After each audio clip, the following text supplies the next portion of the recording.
Hola, ¿cómo están? Bienvenidos a la cuarta y última jornada del Coloquio de la Unión Industrial de Córdoba 2020 en su modalidad virtual este año. Muchas gracias por acompañarnos, por estar ahí. Nos han seguido desde inicios de la semana, desde el lunes estuvimos juntos a ustedes.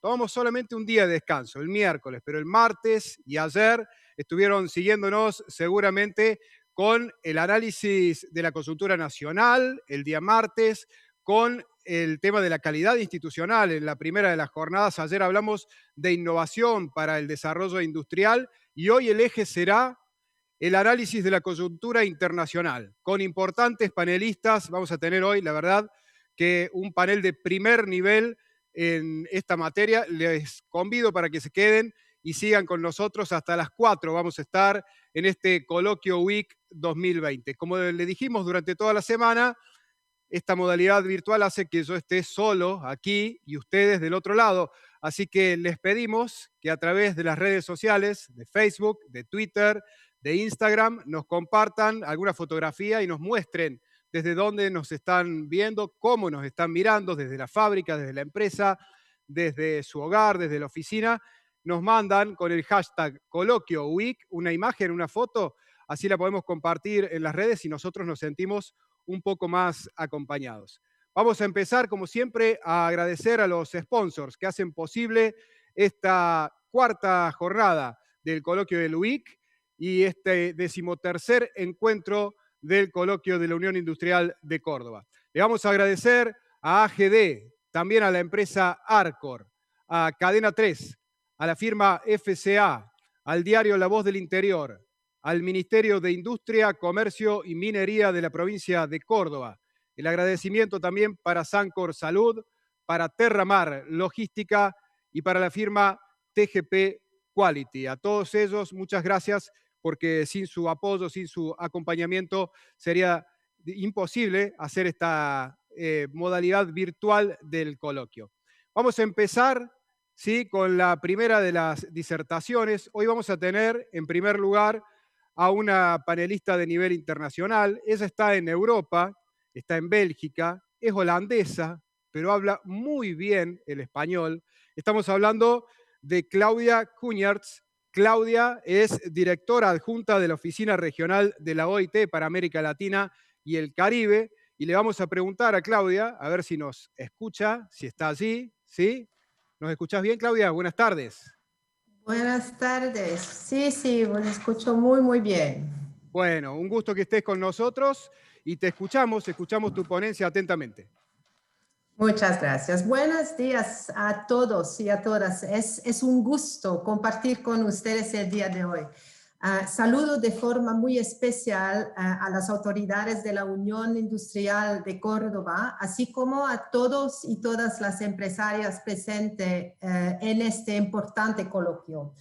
Como saben, la naturaleza tripartita de la OIT nos vincula con las organizaciones empresariales, con sus necesidades y sus preocupaciones. Por lo que me siento muy feliz de estar entre ustedes y compartir algunas reflexiones sobre los tiempos que vivimos, que estamos viviendo. Me gustaría comenzar por comentarles cómo estamos viendo desde la OIT el impacto del COVID y algunas posibles respuestas de la crisis. Primero, es necesario reconocer que el COVID-19 no creó todos los problemas. Ya había una crisis preexistente, pero el COVID sí los profundizó y puso en evidencia las deficiencias que arrastrábamos de antes.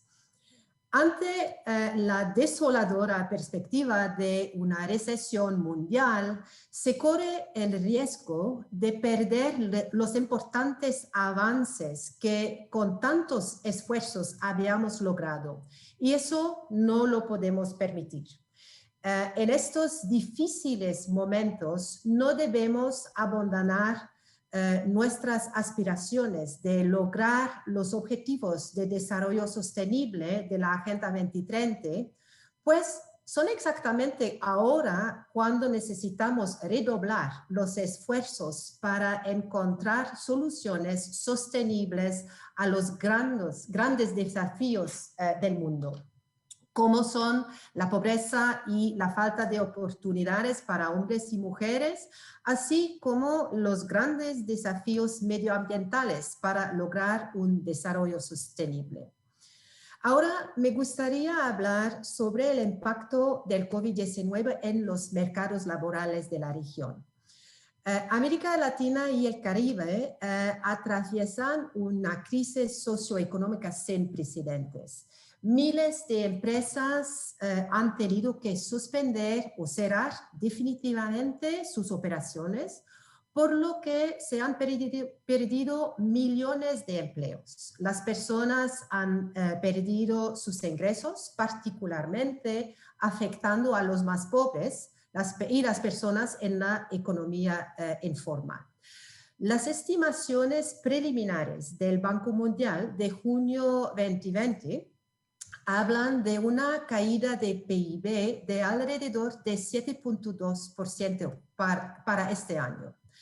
Las predicciones de la FMI son aún más sombrías al proyectar una reducción del 9.4% del PIB. Por supuesto, esto vendrá con variaciones nacionales, como por ejemplo una proyección de 7.5% para la Argentina.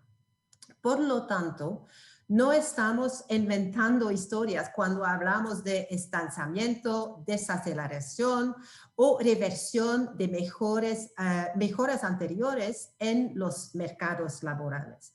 Algunas cosas importantes que me gustaría destacar. Uno, como les mencioné, previo al COVID ya estábamos en una situación preocupante. La CEPAL nos dice que entre 2014 y 2019 vivimos el menor crecimiento desde la década de 1950. Este estancamiento en el crecimiento no solo se debe a la crisis financiera de 2008, pues pasada esa crisis, la región continúa enfrentando enormes desafíos para el pleno desarrollo empresarial, la generación de empleos de calidad, para también mejorar la productividad. Durante este periodo, la economía informal sigue aumentada del 49,5% de todo el empleo en 2014 a 51% en 2019. El ligero aumento del desempleo fue también acompañada con demasiada frecuencia de un empeoramiento de la calidad del trabajo. El COVID-19 también ha tenido un nefasto impacto en lo que se refiere al cierre de empresas de todos los tamaños, lo que ha empujado a muchas personas fuera del empleo formal para convertirlas en trabajadores o emprendedores informales. Lamentablemente, esta situación afecta con mayor severidad a los jóvenes, las mujeres y los trabajadores menos calificados, lo que profundiza las brechas ya existentes. Además, la enorme reducción de horas de trabajo demuestra una subutilización de la mano de obra y disminución de la productividad. Las cifras recopiladas por la OIT indican que en la región se perdió el equivalente de 47 millones de empleos. No existe una solución única para todos los sectores, esta es muy claro.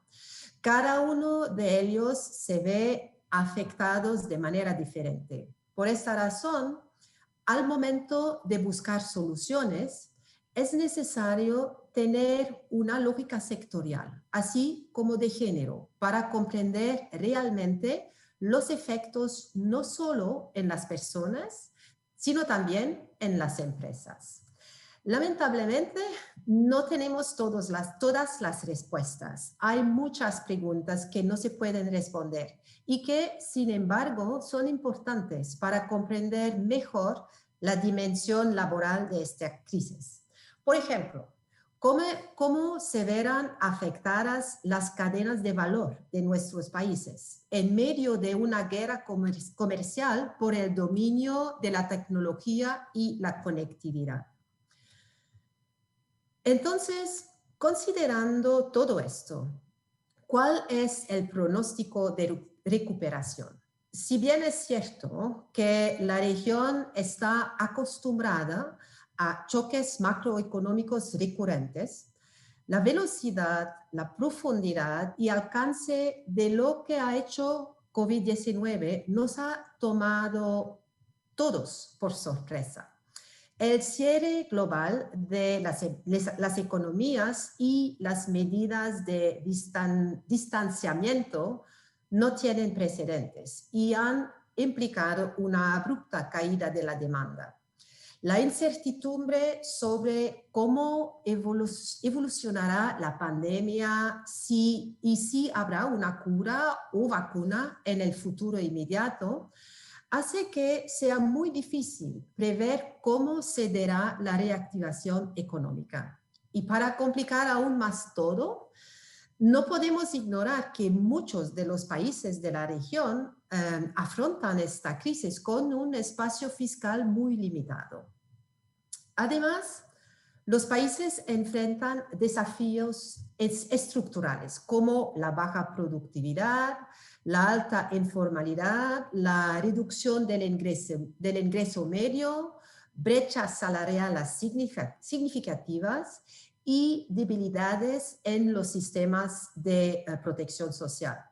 Las estimaciones en torno a la recuperación son bastante sombrías. El FMI espera un crecimiento de 3.7% en 2021 en comparación con el 6.3% en 2010.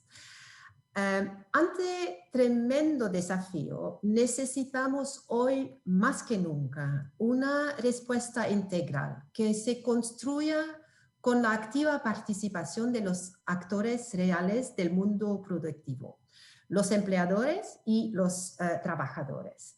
Aunque los actores sociales con frecuencia tienen una forma diferente de identificar los problemas y de dar las soluciones, el objeto final es el mismo para todos: salir de esta crisis sin precedentes. Hoy más que nunca se necesita una colaboración entre ellos para salir adelante. Nuestro compromiso debe ser no solo volver a la normalidad de antes, sino aprovechar esta coyuntura para crear una mejor normalidad para las personas y para las empresas. Para lograrlo, la historia nos confirma que el diálogo social entre empresarios, trabajadores, con sus gobiernos, es la mejor manera de hacerlo. En esto, la OIT y sus países miembros en diferentes partes del mundo cuenta con amplia experiencia y buenas prácticas que pueden servir de inspiración para lograr una mejor normalidad. La nueva normalidad precisa de instituciones fuertes en el mundo de trabajo, es muy importante, una mejor coordinación gubernamental, fortalecimiento de la capacidad técnica de las organizaciones que representan a las empresas y a los trabajadores. Y esto es posible. Para lograrlo, la OIT ha propuesto un marco que se basa en 4 pilares interconectados. El pilar 1, que es necesario estimular la economía y el empleo a través de una política fiscal activa, políticas monetarias flexibles y apoyo específico a sectores seleccionados. El pilar 2, hay que apoyar incluso con medidas financieras a las empresas para mantenerlas funcionando y para conservar los empleos y el ingreso de las personas. No se trata solo de mantener los puestos de trabajo, sino también de mantener a las personas trabajando.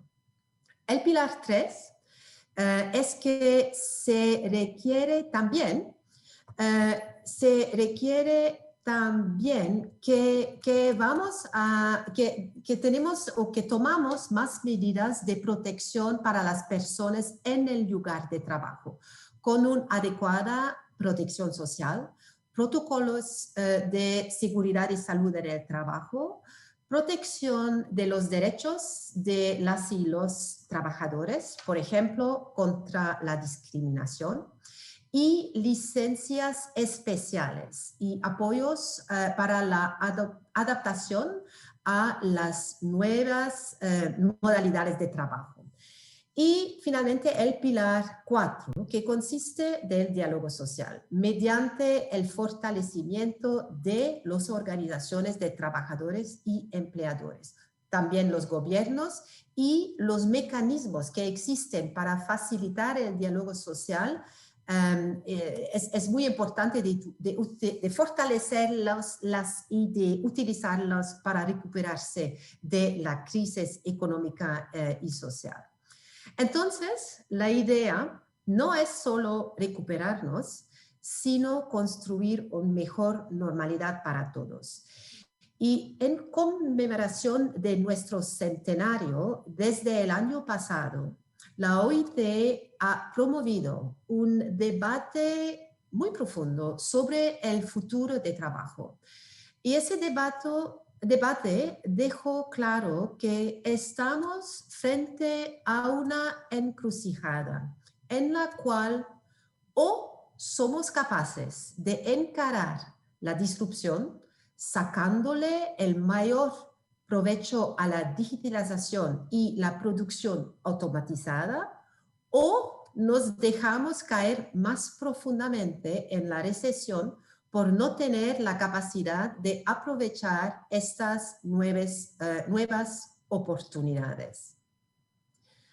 El COVID nos ha capitulado hacia el futuro, pero sin darnos realmente el tiempo para prepararnos. Empezamos con el teletrabajo y la educación a distancia a gran escala. El mundo digital ha venido a nuestro rescate, pero por supuesto no ha funcionado para todos los trabajos ni para todos y todas las personas. Nuestras respuestas deben sentar los cimientos para un mejor mañana. No tenemos otra opción. El futuro de trabajo nos alcanzó y la declaración del centenario de la OIT puede ser una guía inspiradora para la construcción de soluciones. Esta declaración, que fue apoyada por todos los estados mandantes de la OIT, incluyendo los empresarios, enfatiza la centralidad del ser humano como eje para la formulación de nuestras políticas. Es un llamado a trabajar juntos para enfrentar los desafíos del futuro del trabajo, invirtiendo en el desarrollo de las capacidades de las instituciones del mundo de trabajo, promoviendo entornos propicios para la empresa sostenible y en la creación de trabajos decentes y productivos. No hay una fórmula mágica, pero sí hay algunas premisas que podemos tomar en cuenta. Una, necesitamos un diálogo serio para resguardar y mantener los avances alcanzados en cuanto al desarrollo y no retroceder.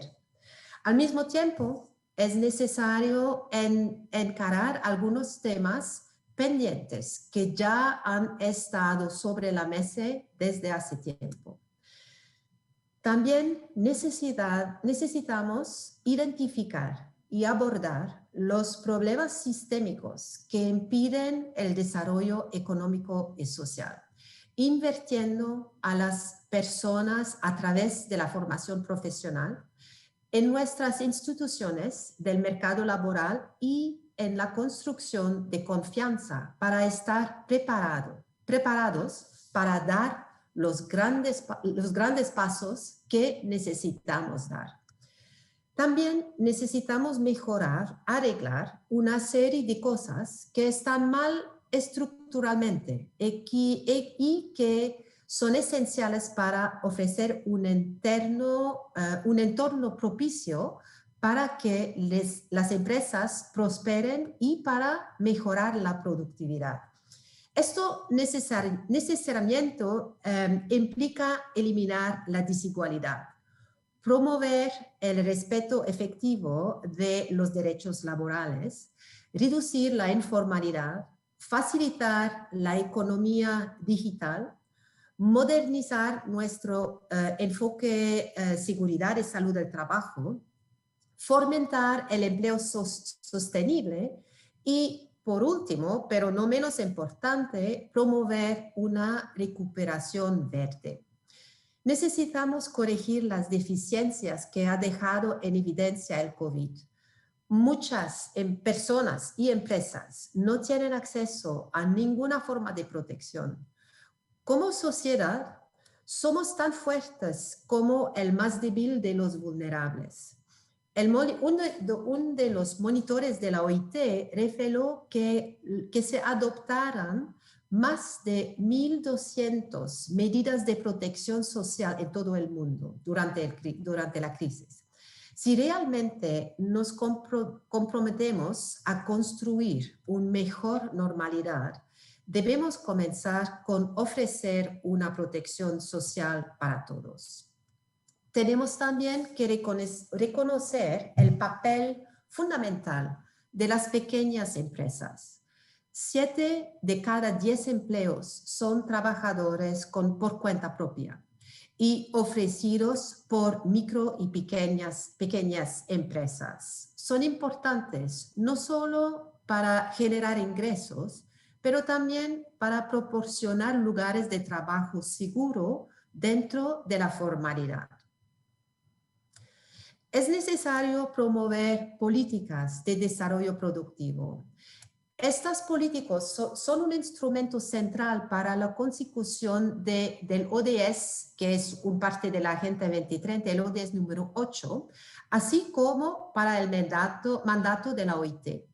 Por tal motivo, los actores tripartitos de la OIT, gobiernos, empleadores y trabajadores, no pueden permanecer ajenos a la discusión y diseño de este tipo de políticas. Es importante considerar al desarrollo productivo como un ingrediente indispensable para lograr el trabajo decente y para generar entornos propios para las empresas sostenibles.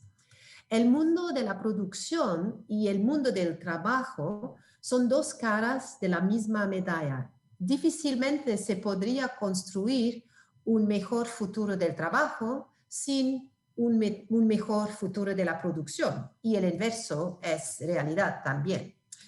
No podemos postergar la formalización de la actividad económica. Es un reto muy, muy especial por América Latina, por esta región. Los países de la región tienen un gran desafío histórico en la reducción de la informalidad, y un nuevo reto se aproxima con el surgimiento de nuevas formas de empleo. El futuro del trabajo en la región dependerá en gran medida del éxito que se tenga en lograr mercados y instituciones laborales más inclusivas y que sean motores del desarrollo productivo, asegurando la movilidad social, la mejora en los ingresos y mejores estándares de vida de las personas. Finalmente, el mensaje que me gustaría dejarles como líderes empresariales es el siguiente. Cuando le hayamos ganado a la pandemia, porque sí, le vamos a ganar, nos espera una nueva normalidad. Una nueva normalidad en cuanto a la manera en la cual la sociedad se organiza y en la forma en la que trabajaremos. Aún no sabemos exactamente cómo será, pero tenemos que creer que pese a la adversidad podemos tomar las decisiones correctas. Ese es el mensaje central de la declaración del centenario de la OIT. En cierto modo, lo único que cambió con el COVID es que ahora necesitamos actuar más rápido. Tenemos un deber de mejorar la normalidad, especialmente para aquellos que tienen tan poco. La pandemia puso al descubierto las injusticias más crueles en nuestro mundo laboral. En cuanto a la seguridad y la salud del trabajo, en cuanto a la dinámica desenfrenada de creciente desigualdad, etc.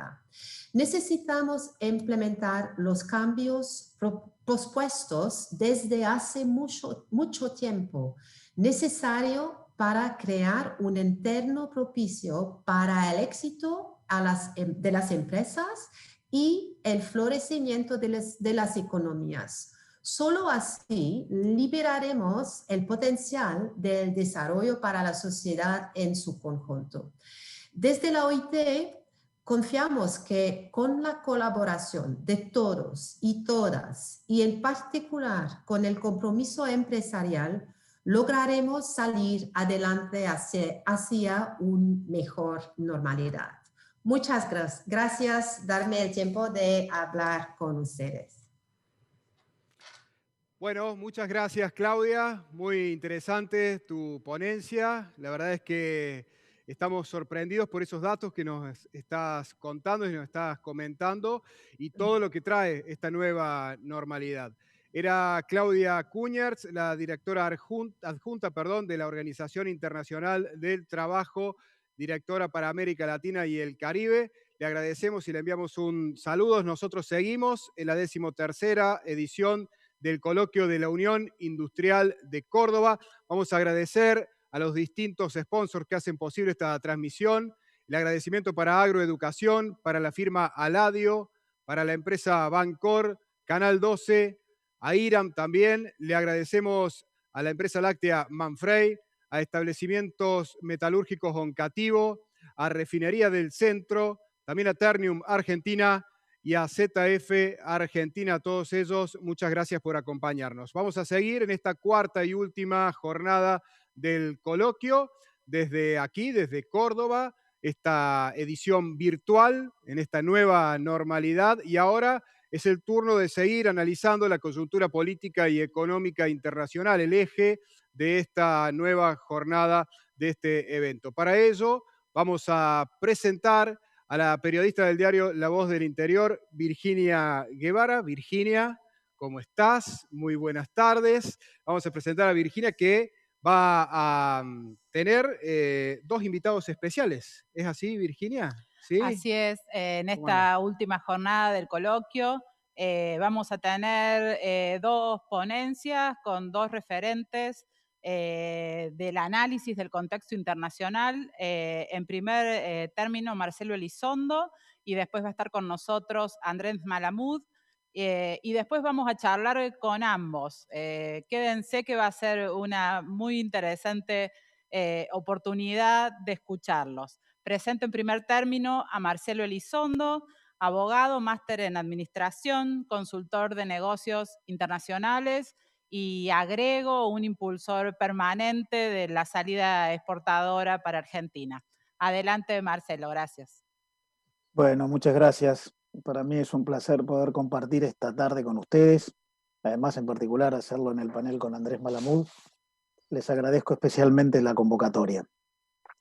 En estos minutos iniciales trataré de responder a la principal consigna que me plantearon en la invitación, que se refiere a desentrañar la problemática de la relación de la Argentina con el resto del mundo en términos económicos, exclusivamente en términos económicos. Digo esto porque en realidad el abordaje puede ser efectuado desde distintas aristas y yo voy a tocar una. Que no toque las otras no es sino consecuencia de un enfoque metodológico. Yo creo que la Argentina está encerrada en un cuadrado. Imagínense que tenemos un cuadrado delante y cada uno de esos lados significa algo. El primer lado del cuadrado es los profundos desequilibrios macroeconómicos que estamos padeciendo. El desborde del sector público, que afecta la capacidad de acción de las empresas, los generadores de valor. Desborde del sector público que además genera una enorme dificultad para el financiamiento del sector público, lo cual es el antecedente de todos los desequilibrios que tenemos, la inflación, la inestabilidad cambiaria, los problemas de deuda pública. Este es un problema ancestral, no es de ahora, es consecuencia de esa vocación que ha mostrado la Argentina de tomar atajos y tratar de lograr resultados antes de haber conseguido los medios para esos resultados. Primer lado del cuadrado, desborde del sector público. Segundo lado del cuadrado que nos está encerrando es un sistema regulativo, rígido, obstructivo de la actividad económica. Suele hacerse referencia a la legislación laboral, que efectivamente es muy restrictiva y que además está reverdeciendo esa restricción con la última reforma de la ley de teletrabajo, que tratando de modernizar, lo único hecho es trasladar rigideces hacia una modalidad que debería ser flexible, como el teletrabajo. Seguramente la más evidente manifestación de esa rigidez del entorno regulativo es el sistema tributario argentino, no solamente por la cantidad de impuestos que hay en la Argentina, sino por la carga que para las empresas supone el cumplimiento. El sistema tributario argentino, en primer lugar, es altamente costoso desde el punto de vista económico. Somos el segundo país del mundo con mayor carga de impuestos a las empresas en relación a sus utilidades, 106% según el Banco Mundial. Pero hay muchas otras manifestaciones de esa rigidez regulativa que tiene que ver con la permanente vocación del sector público de prohibir, de restringir y de afectar. Una preferencia por la imposición pública en relación a la capacidad de contratar espontáneamente, que está bastante limitada. El tercer lado del cuadrado que nos está afectando es el de la creciente politización de la economía. Politización que tiene que ver con un sistema político disfuncional, que no logra abordar los temas de fondo, pero además que hace perder valor al sistema institucional argentino. Claramente no hay un funcionamiento adecuado del poder jurisdiccional como para resolver las controversias entre los particulares, no hay una manera civilizada de resolver los problemas entre los particulares y el sector público, la Constitución está permanentemente violentada por decisiones políticas, la politización de la economía termina generando un entorno conflictivo, gris, congestionado. Y el cuarto lado de ese cuadrado que nos está obstruyendo es la desvinculación internacional. Argentina es un país con una economía profundamente desvinculada del resto del mundo. Esto se ve, por ejemplo, en la exclusión de la Argentina en los flujos de inversión extranjera directa. En el mundo, el stock de inversión internacional, el stock de inversión extranjera hundido, que equivale casi a 37 billones de dólares, billones con B larga, ha venido creciendo bastante en los últimos años. Se estabilizó en los últimos, pero en realidad, desde que comenzó el siglo XXI hasta hoy, el stock de inversión extranjera directa en el mundo creció 400%, para ser más precisos, 396%. En la Argentina, en ese lapso, creció cero. Nosotros tenemos unos 65.000 millones de dólares hundidos en inversión extranjera directa, es más o menos lo mismo que había en el año 2000, mientras en el mundo se multiplicó por 5. Pero otra manera de entender este cuarto lado, el de la desvinculación, es el de la problemática en el comercio internacional. Entiendo que la provincia de Córdoba es una provincia profundamente exportadora. La Argentina tiene básicamente 3 provincias que son exportadoras: Santa Fe, Córdoba y Buenos Aires. Esas 3 provincias representan el 72% de todas las exportaciones del país. Hay una notable concentración de la capacidad exportadora en 3 provincias, y entonces son ellas las que más duramente cargan sobre sus espaldas con los efectos de una economía con gran dificultad para la vinculación comercial externa. Esa dificultad tiene que ver con los 3 lados anteriores del cuadrado que yo mencioné, y por supuesto, en este cuarto lado, con un sesgo antiexportador vinculado por retenciones a las exportaciones, cepo cambiario, regulaciones constantes, incluso obstáculos para las importaciones, que son un insumo muy relevante para la exportación, y por supuesto con la dificultad de encarar estructuras de relacionamiento internacional eficaces, dentro de las cuales lo más flagrante es el Mercosur. El Mercosur es hoy en el planeta, de los alrededor de 20 acuerdos regionales vigentes, en el mundo hay casi 20 tratados regionales vigentes en funcionamiento, la Unión Europea, el ASEAN, el Mercosur, el viejo NAFTA reformulado, la Alianza del Pacífico. Bueno, de todos ellos, que son casi 20, el Mercosur es el bloque con menor participación del comercio internacional en su economía regional. Claramente es un bloque que se formó para mejorar la capacidad de relacionamiento comercial, pero no lo ha logrado, lo cual está anticipando esta discusión en ciernes que dentro del Mercosur está produciéndose. ¿Bajamos el arancel externo común o no? ¿Firmamos acuerdos con terceros mercados, Unión Europea, Canadá, la India, o no? ¿Rompemos esta rigidez de un bloque demasiado anclado en el modo en el que se concebía la relación internacional económica hace 30 años y modernizamos o no? Estaba viendo ayer que hay distintos parámetros de reconfiguración de la economía internacional. La economía internacional claramente está evolucionando hacia un nuevo modelo en el cual el conocimiento y la tecnología, lo que yo llamo los intangibles, son los grandes generadores de valor.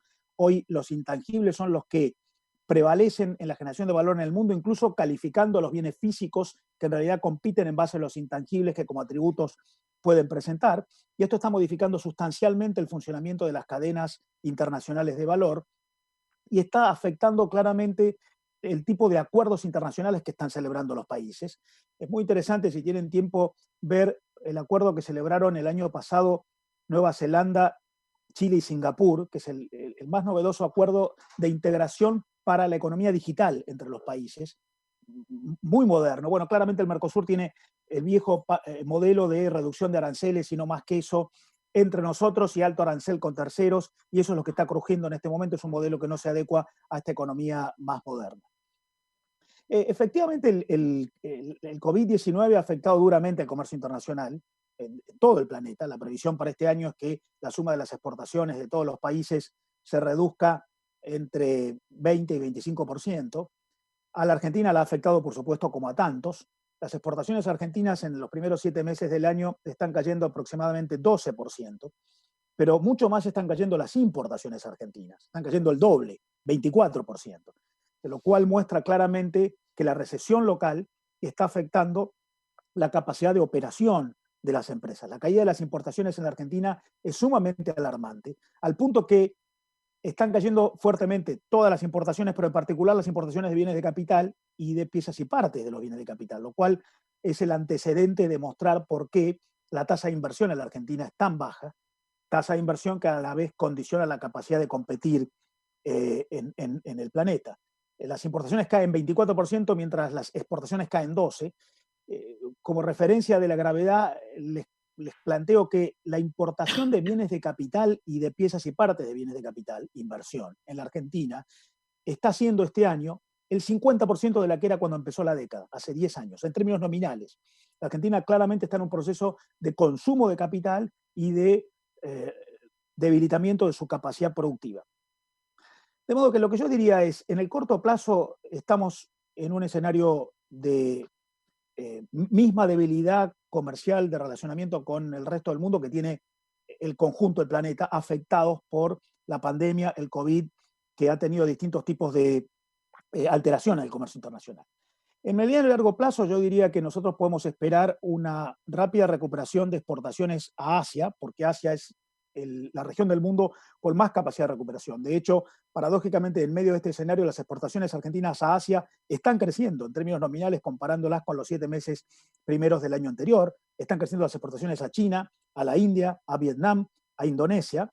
De hecho, en lo que va del año, por primera vez en la historia de la Argentina, Asia se ha convertido en el primer continente en importancia para las exportaciones de nuestro país, superando a la relevancia que tiene nuestro propio continente, Latinoamérica, que siempre ha sido el continente principal de destino de nuestras exportaciones. En esto claramente hay una explicación. Las agroexportaciones argentinas son competitivas, los asiáticos están demandando porque recuperan su economía más rápido y la cuarentena en la Argentina no afectó la capacidad productiva del campo, que siguió funcionando. La segunda noticia de esto es el debilitamiento de nuestro relacionamiento con Brasil. Brasil sigue siendo el principal mercado en el mundo para la Argentina. He visto que los diarios por ahí han dicho China superó a Brasil. Eso ocurrió específicamente en 3 meses, abril, mayo y junio. Pero en los 3 meses anteriores, enero, febrero y marzo, y en julio, Brasil fue más que China. Y en todos los 7 meses transcurridos, todavía Brasil es más importante que China en la recepción de exportaciones de la Argentina. Pero de todas maneras con un gran debilitamiento como destino, motivado por la propia dificultad de la recesión brasileña, también motivado por la recesión en la Argentina, especialmente cuando hubo cuarentena y se impidió la producción, sobre todo en el sector automotriz, que explica el 40% de las exportaciones argentinas a Brasil. Pero además, yo diría con cierta preocupación que Brasil está en un proceso de modificación, no producido de la manera más armónica ni mejor manejada, pero de modificación al fin de ciertos parámetros productivos locales que están mejorando la capacidad competitiva de Brasil. Como ustedes saben, en estos últimos días se ha presentado un ambicioso proyecto de reforma de la administración pública en Brasil, que sucede a un proyecto de reforma laboral que fue aprobado, a, en su momento, una reforma constitucional que congeló el gasto público, aún con una gran dificultad en el funcionamiento de la política en Brasil. Brasil está en cierto proceso de modernización de su capacidad productiva, lo cual le hace que Argentina, que supo ser el segundo principal proveedor de Brasil en el mundo, hoy ha pasado a ser el cuarto y probablemente sea el quinto, siendo superado por distintos mercados, en particular europeos y asiáticos.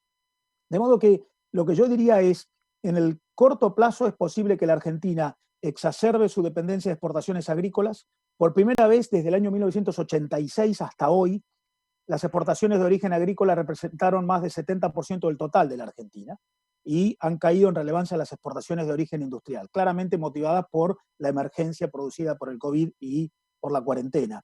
Pero probablemente esto en adelante por un tiempo se sostenga por nuestra dificultad productiva, nuestros problemas competitivos en las exportaciones industriales, porque nuestro principal mercado para las exportaciones industriales es Latinoamérica y en particular Brasil, y estos son mercados con una capacidad de recuperación post-COVID todavía mucho más lenta que la que muestran los asiáticos y que después lentamente empiezan a seguir los europeos.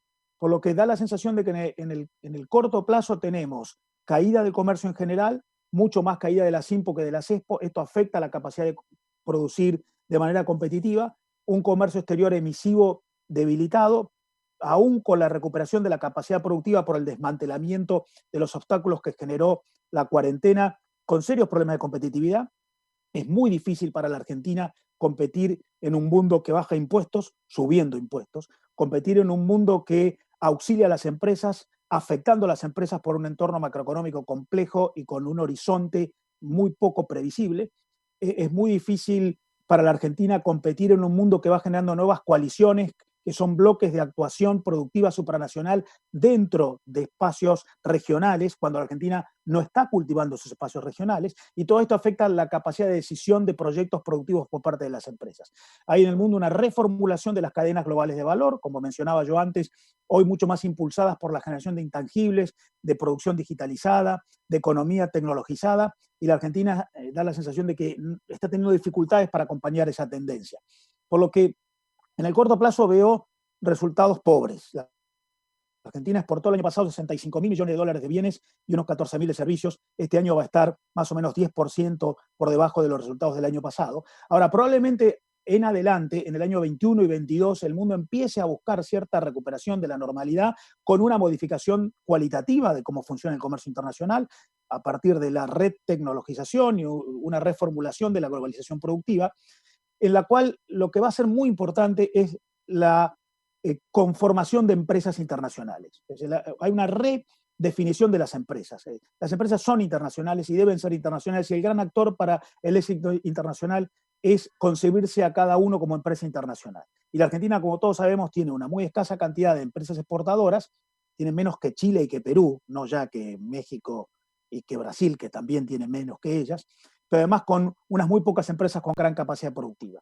Por lo cual, lo que yo diría es, corto plazo con problemas, mediano y largo plazo depende de lo que hagamos. En ese sentido, esa modificación del cuadrado del que yo les hablé es un elemento crítico.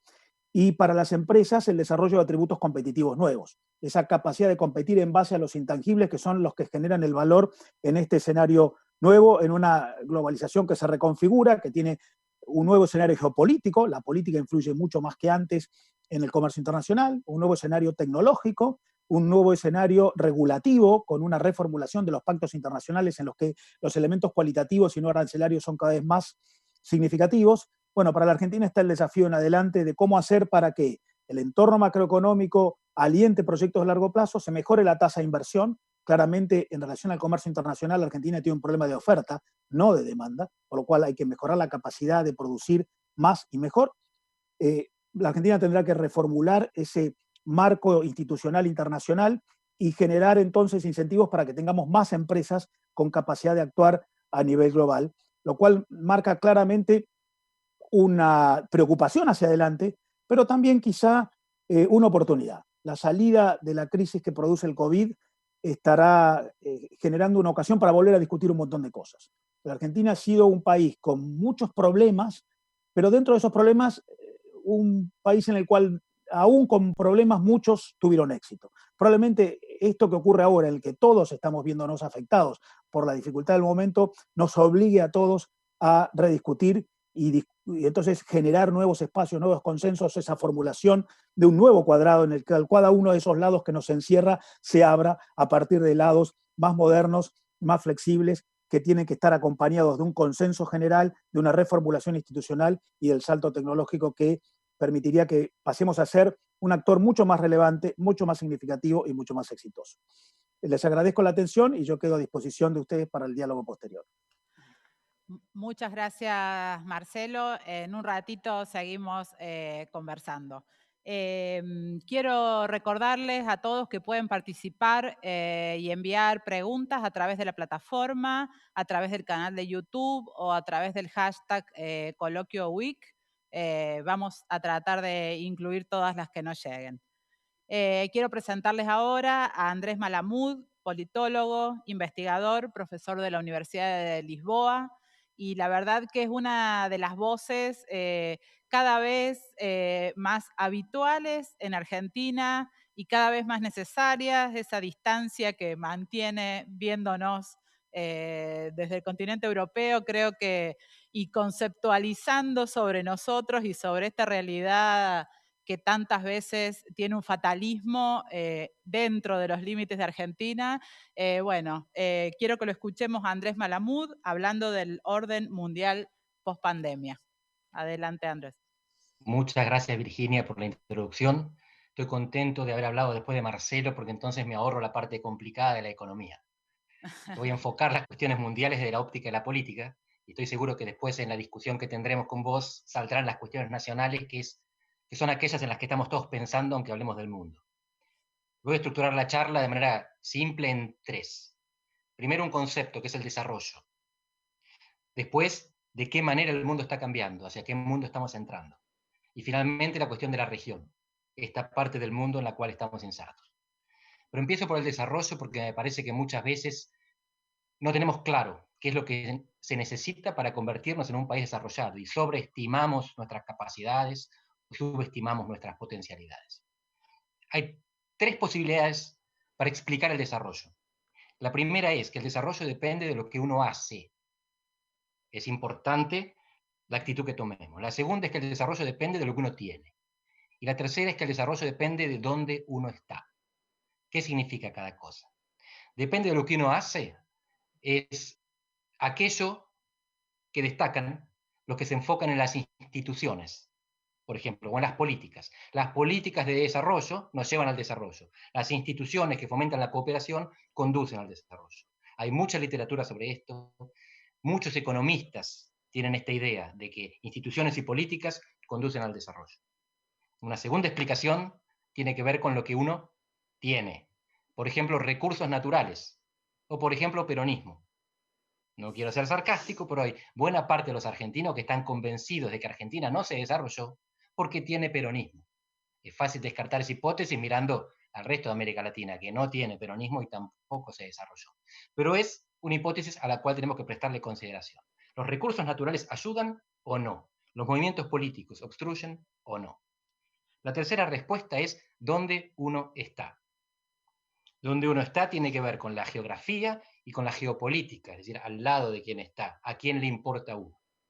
Y lo que yo voy a sugerir es que la tercera respuesta es la que tiene más fuerza explicativa.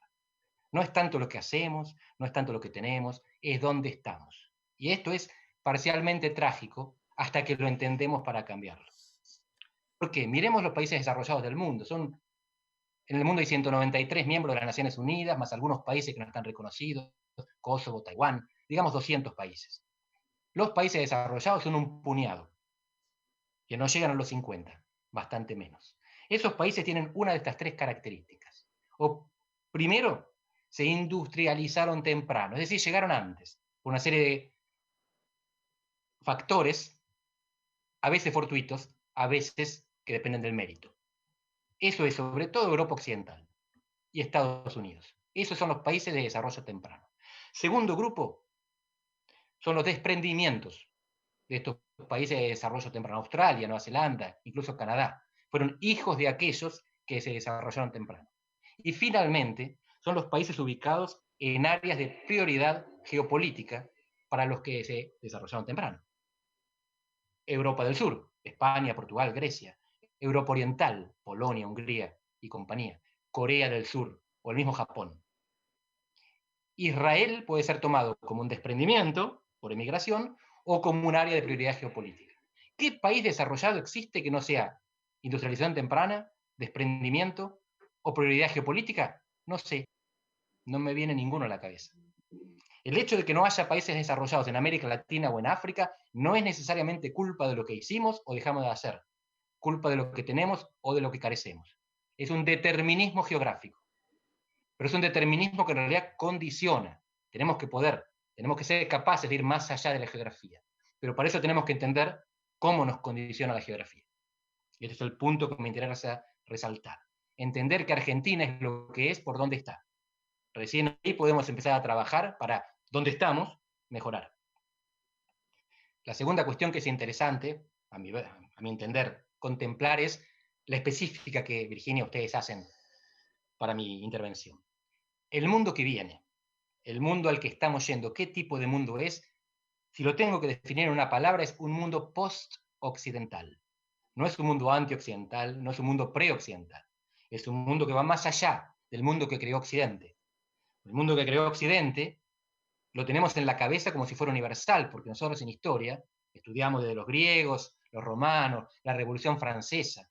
Pero si uno vive en la India, o sobre todo en China o en Japón, no ve esto que vemos nosotros en historia, ve otras cosas que para ellos fueron más importantes históricamente. Y tengo que decirles que ellos son más que nosotros. Así que para buena parte del mundo, la cultura grecorromana y la Revolución Francesa son irrelevantes. Pero esa cultura grecorromana y Revolución Francesa son las que generaron a los que hoy dominan, que están perdiendo poder relativo a Occidente. Vamos a un mundo en el cual Occidente va a haber definido algunas reglas, pero va a dejar de dar cartas. Va a seguir teniendo alguna relevancia, quizás más Estados Unidos que Europa, pero tenemos que adecuarnos a este mundo donde las reglas se van a difuminar respecto a lo que conocemos y donde los jugadores clave van a ser cada vez más otros. ¿Qué características va a tener este mundo post-occidental? Voy a definir tres nada más. Hay más, pero estas tres, creo yo, son las más relevantes. El primero es que la globalización no va a ser más global. No es que no va a haber globalización, pero va a estar desacoplada. No va a ser única. No vamos a tener una sola internet para todos, porque ya no la teníamos, pero no lo sabíamos. Quien viaja a China sabe que no se puede conectar por Facebook, Twitter, WhatsApp, Google, pero desde afuera no se ve. Y sin embargo, los chinos son casi el 20% de la humanidad. 1 de cada 5 seres humanos son chinos. Y ya tienen un internet diferente, a la que nosotros no tenemos acceso, no tenemos conocimiento. La idea es que esto va a ser cada vez más así. El mundo no va a estar dividido en esferas ideológicas, como durante la Guerra Fría, sino quizás en esferas tecnológicas. Y en esas esferas tecnológicas vamos a hacer todo lo posible los países periféricos, vulnerables y dependientes, no independientes, dependientes, para tener el mayor margen de acción. No para mantener equidistancia de las potencias, sino para estar lo más cerca posible de todas las potencias. Porque no va a ser una cuestión de elegir a quién nos domina, sino tratar de estar amigo de todos y enemigo de ninguno. Pero esto es una cuestión de política exterior que podemos tratar más adelante. Lo principal es esto. Globalización sí, pero no como hasta ahora. Globalización desacoplada, en esferas. ¿Puede haber comercio único? Quizás, no lo sé. ¿Puede haber tecnología única? Lo dudo mucho. ¿Y la esfera militar? Vamos a ver. Por ahora Estados Unidos sigue siendo, y seguirá siendo, a mediano plazo, la única superpotencia. El único país con muchos portaaviones nucleares. 11. El único otro país que tiene un portaaviones nuclear es Francia, y tiene solo uno, nadie más, los demás son convencionales. Así que Estados Unidos puede circundar la Tierra todas las veces que quiera sin cargar nafta y proyectar poder. Pero no puede invadir a quien quiera, porque los otros países desarrollan el poder de negación del espacio, le pueden hundir los portaaviones. Así que China no puede invadir Estados Unidos, pero quizás Estados Unidos pueda llegar hasta China, pero tampoco invadirlo. Así que esto está en el reino de la incertidumbre. ¿Qué globalización vamos a tener? Segundo punto, gobernancia. No hablo de gobierno, porque gobierno tenemos en los estados, donde hay un monopolio de la fuerza que dicta reglas y sanciona a quien las incumple. En el mundo no hay algo por el estilo. Queremos creer que hay un Tribunal Penal Internacional, que hay un Consejo de Seguridad de las Naciones Unidas, que hay una Organización Mundial de la Salud, pero los grandes se retiran si quieren, o no pagan las cuotas, o hacen lo que les parece, o bloquean las organizaciones multilaterales. Entonces, ¿cuáles van a ser las reglas a las que nos vamos a tener que someter? Es difícil prever, es difícil vislumbrar reglas de ese tipo. Lo que probablemente haya son acuerdos. Vamos a un mundo en el cual no habrá reglas universales de cumplimiento obligatorio, sino acuerdos que solamente obligan a los que los firman. Ahora, esto no es necesariamente malo. Supongamos que China y Estados Unidos se ponen finalmente de acuerdo y firman, entre ellos dos, un pacto bilateral. Muy fácilmente ese acuerdo bilateral se convertiría en regla universal, porque tienen capacidad de imponérselo a todo el mundo. Lo que estamos viendo es que es muy complicado y altamente improbable que China y Estados Unidos se pongan de acuerdo. Y si ellos no lo hacen, no habrá reglas universales. Porque China y Estados Unidos juntos tienen cerca del 40% del PBI mundial. Que es el mismo porcentaje que tenía Estados Unidos hace 70 años, cuando diseñó el mundo actual, lo que llamamos el orden liberal internacional. Es decir, que hoy China y Estados Unidos juntos valen lo mismo que Estados Unidos solo hace 70 años. Así que juntos pueden generar gobernancia, pueden lograr que el acuerdo bilateral sea una regla universal. Separados no.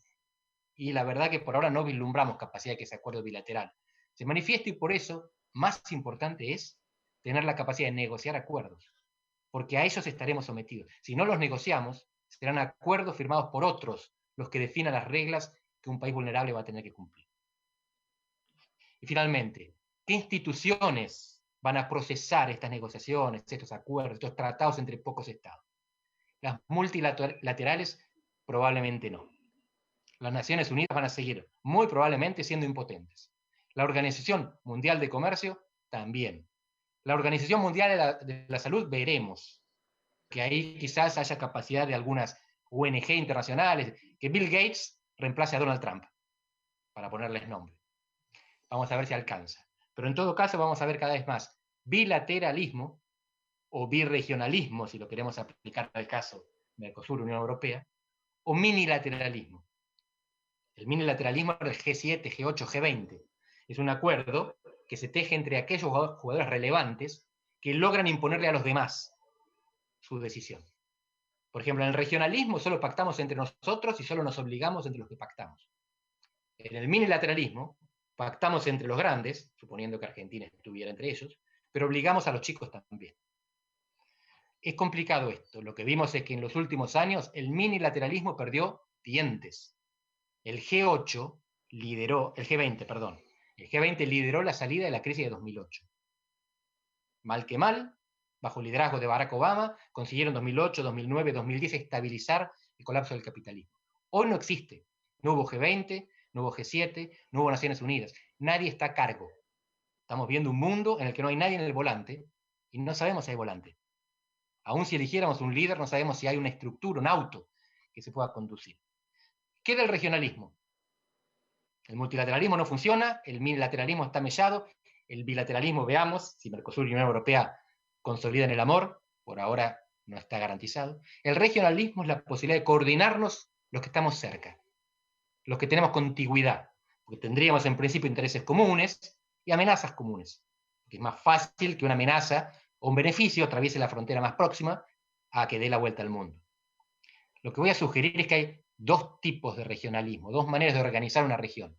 Y de nuevo, no dependen tanto de la voluntad como de elementos estructurales vinculados con la geografía o la cantidad de cosas que hacemos juntos ahora, no las que queremos hacer juntos. En síntesis, hay dos tipos de regionalismo. Aquel que se da entre países desarrollados o que tienen un centro de gravedad interna, América del Norte, Europa, Asia-Pacífico, donde están Estados Unidos, Alemania, China, y aquellos que están compuestos por países subdesarrollados o en desarrollo, que no tienen un centro de gravedad interna. América Latina, África, buena parte de Asia.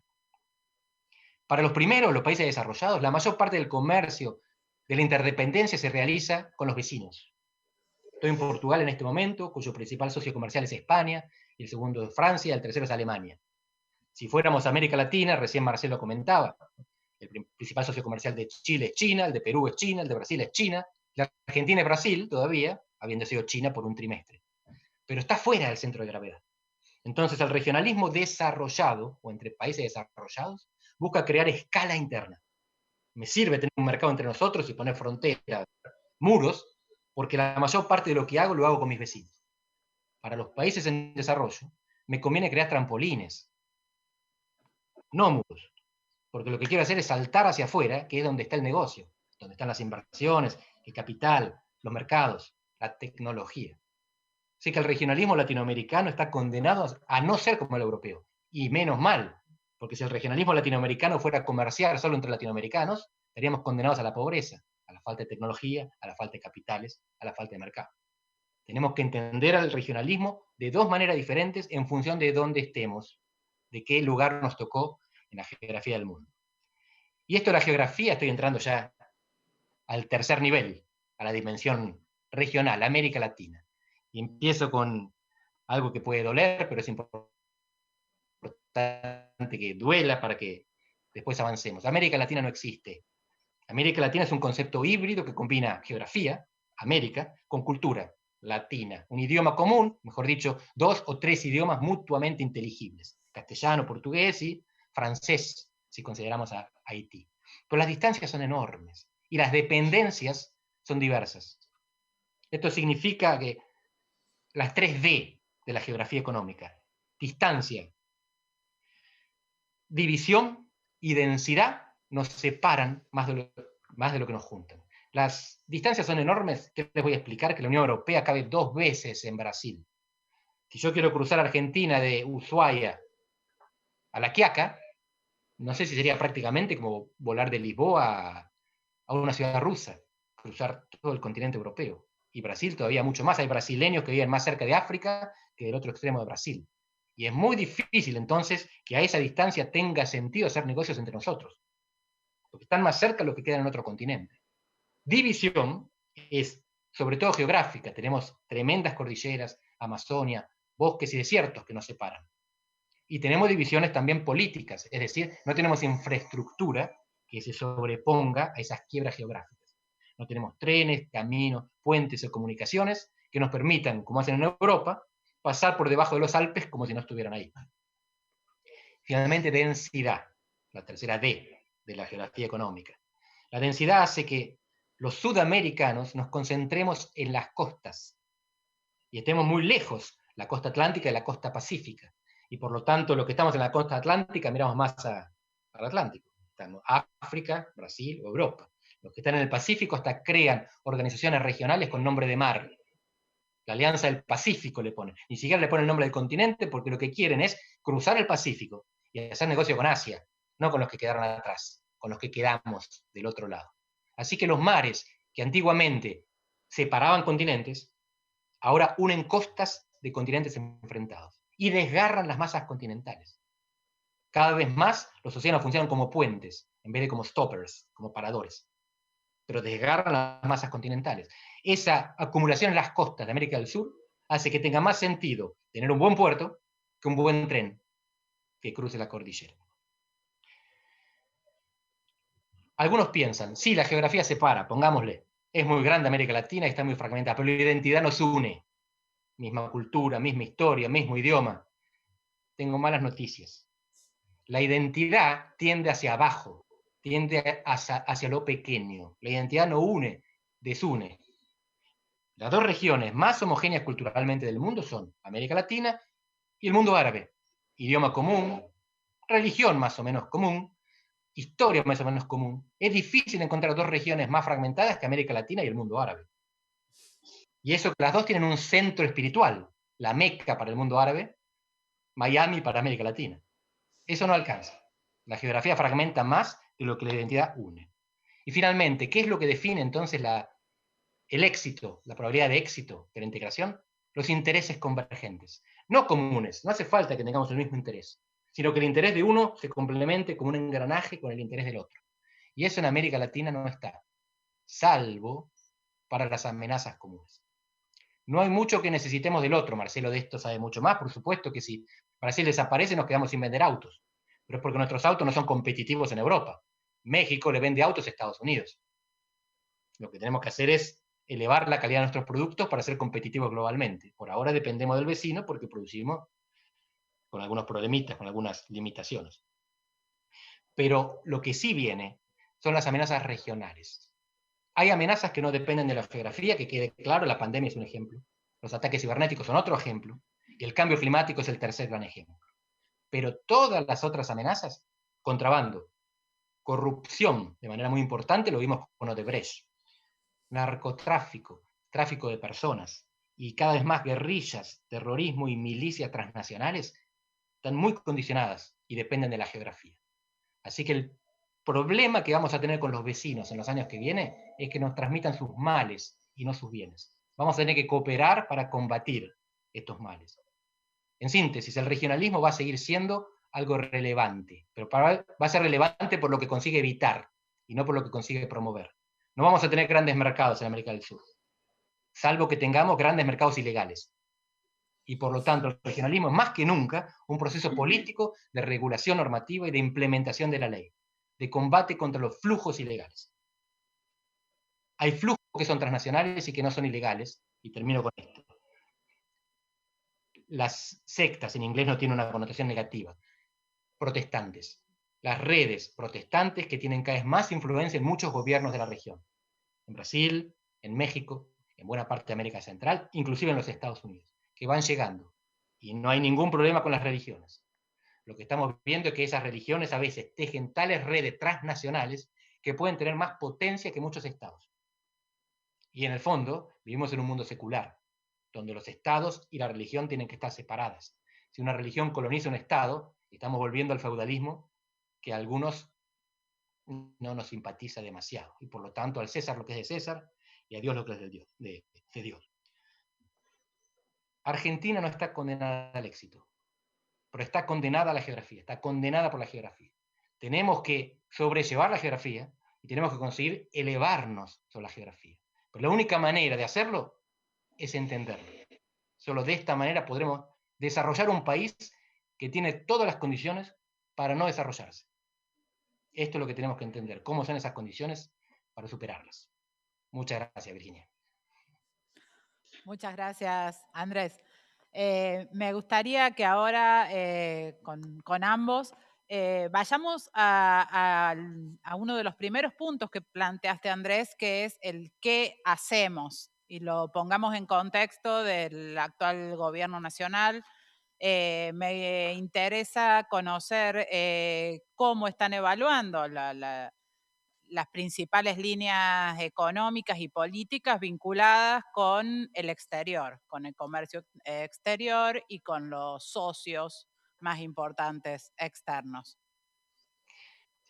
Voy a partir de dos maneras en las que nuestros líderes pasados y actuales definieron la situación de Argentina en el mundo. Cristina Kirchner fue la primera que como presidenta dijo, creo que es textual, el mundo se nos cae encima. Macri ganó las elecciones pidiendo, tenemos que volver al mundo, también textual. ¿Qué refleja cada frase? Para Cristina, el mundo es una amenaza. Si se nos cae encima hay que corrernos. Para Macri el mundo es una oportunidad, hay que volver a él. ¿Quién tiene razón? Los dos. El mundo es una amenaza y es una oportunidad. La mejor política externa es aquella que previene las amenazas y potencia las oportunidades. Es más fácil decirlo que hacerlo. Pero de lo que se trata es entonces de combatir estas amenazas transnacionales que nos acechan, sobre todo en la región, y de buscar oportunidades afuera, a mi entender, no peleándose con nadie. No es neutralidad lo que promovería una buena política exterior. No es equidistancia. Es acomodarse de manera win-win, favorable para todos los sectores, con todo lo que se mueva en el mundo. Todo lo que se mueva que sea legal. Y por lo tanto, hacer las cosas bien con Estados Unidos, hacer las cosas bien con China, hacer las cosas bien con la Unión Europea y hacer las cosas bien con África, que es el continente que viene, la India y varios países del Asia-Pacífico y África. No mañana, no pasado mañana, pero en 2030 África va a ser un mercado súper importante con una población similar a la de la India y a la de China. Y hay que anticiparse a esos acontecimientos para aprovecharlos mejor. Bueno, Marcelo.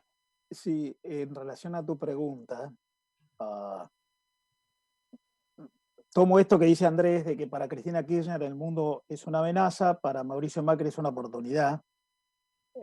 Para el gobierno actual no está claro qué es el mundo. Yo diría que el gobierno argentino no tiene una definición del mundo. Nuestro principal vehículo con el resto del planeta es el Mercosur. El Mercosur está, como dije en mi intervención, en crisis por un modelo cerrado que lo ha colocado en el último lugar de la lista de bloques de integración económica según sus resultados. El Mercosur, a través de Brasil, Uruguay y Paraguay, está resolviendo mecanismos de ruptura de esa cerrazón, acuerdo con otros mercados, reducción del arancel externo común, flexibilización.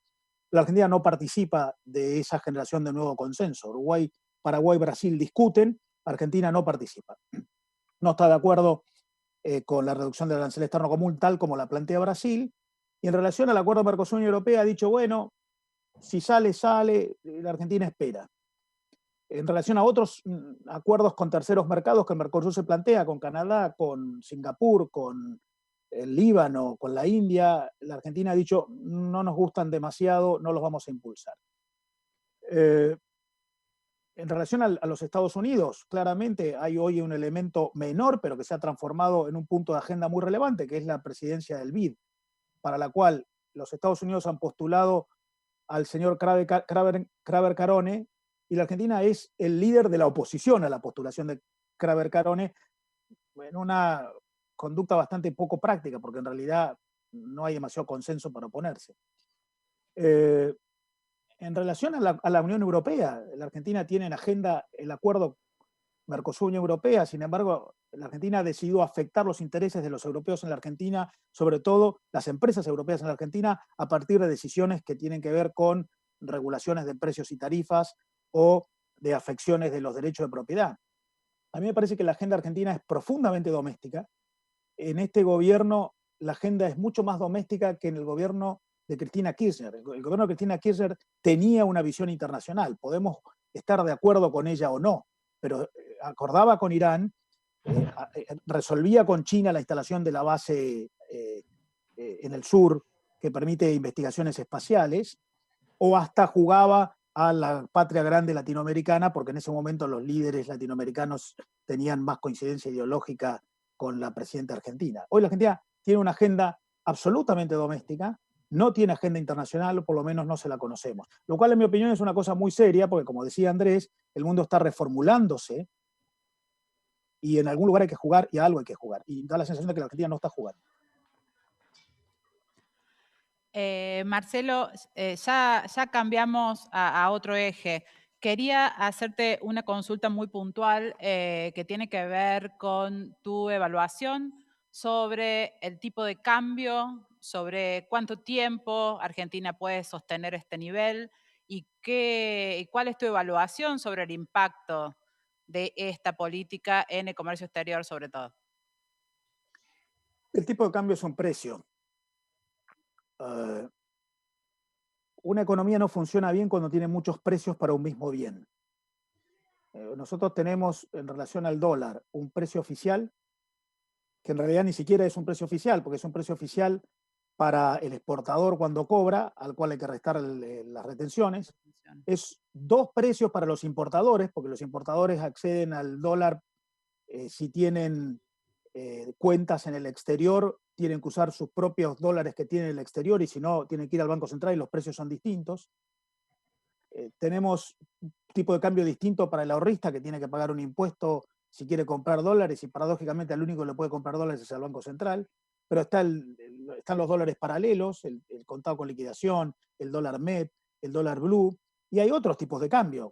Vayan ustedes a comprar dólares en Montevideo con pesos argentinos y se van a asustar de lo que cuesta, cuántos pesos argentinos necesitan para comprar un dólar en Montevideo. Cuando uno tiene muchos precios para un mismo bien, algo está mal. Esa es la antítesis de cómo funcionan los mercados.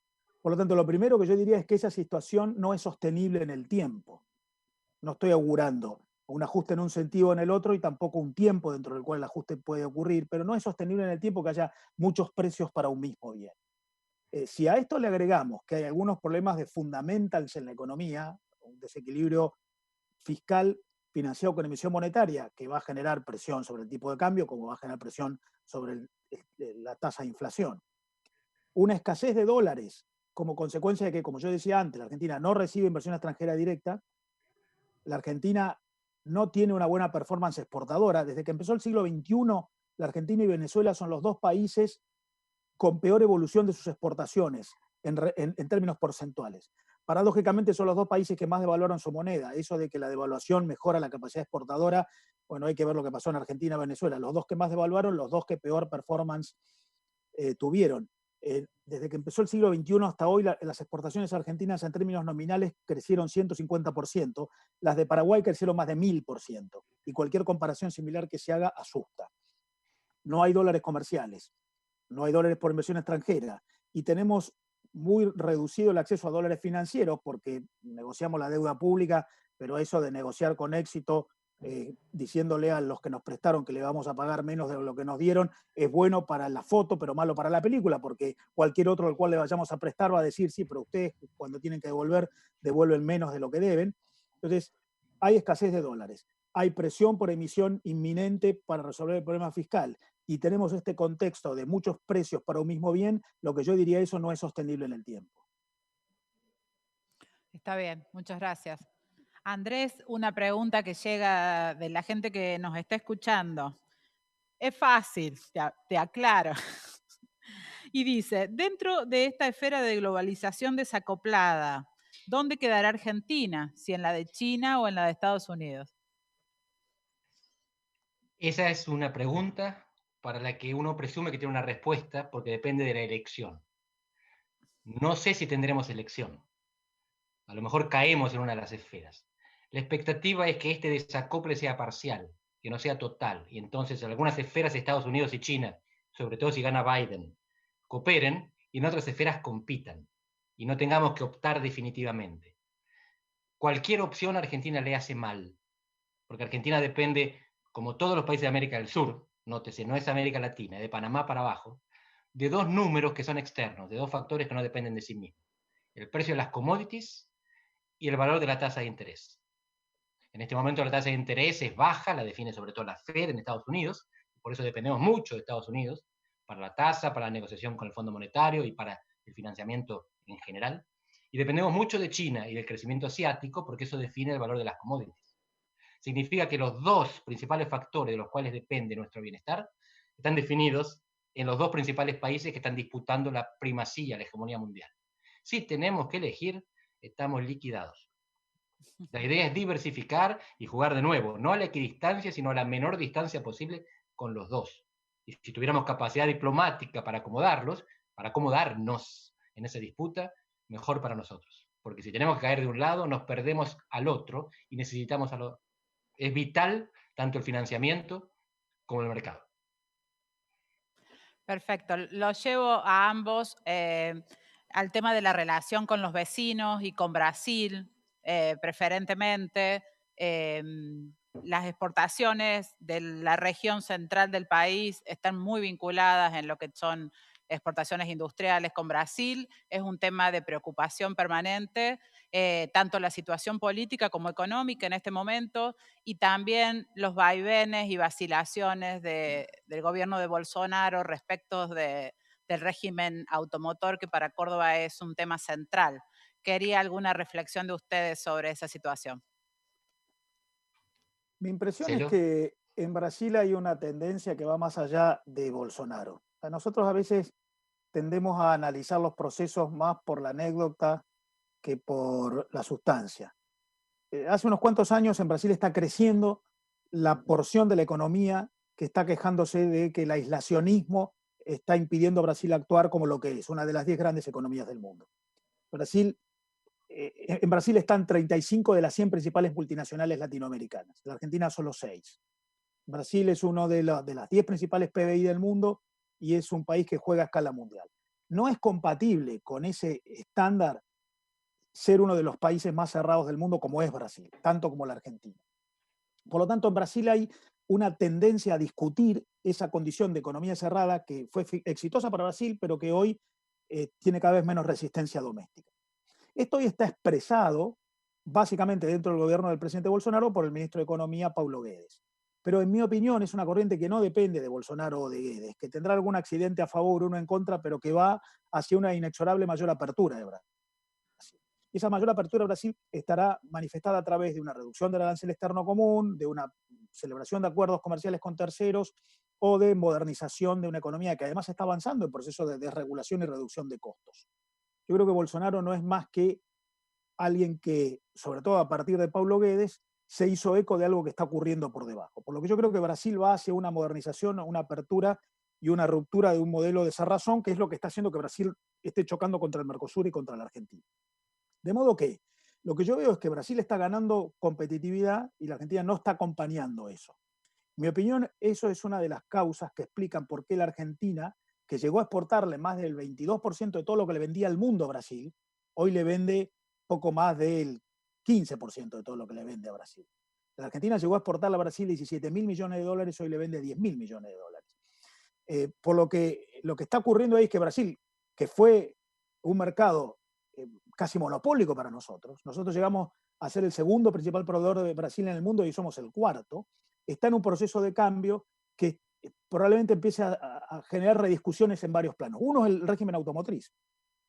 Ojo, esto no solamente tiene que ver con la voluntad política, con los intereses económicos, sino con el cambio tecnológico. O sea, la medida, por ejemplo, que en la industria automotriz tengamos de manera cercana inminentes cambios tecnológicos, los autos serán eléctricos y no combustión, no estarán más conducidos por humanos sino por satélites, se alquilarán en vez de venderse. Es el cambio tecnológico el que está como capacidad práctica, pragmática, generando reacciones. Por lo que yo diría es, me parece que Brasil está en un proceso de cambio que la Argentina no lo está siguiendo y eso eso augura distancia entre los dos, probablemente más distancia que la que hemos tenido hasta ahora. Me parece que los chisporroteos entre los dos presidentes de hoy no son una anécdota, son una manifestación de algo que viene más por abajo. Andrés. Lo que dice Marcelo es muy interesante, porque hay una relación inversamente proporcional entre tamaño y apertura. Cuanto más grande es un país, menos necesita estar abierto, porque consigue o produce lo que necesita. Cuanto más chico es un país, más abierto está.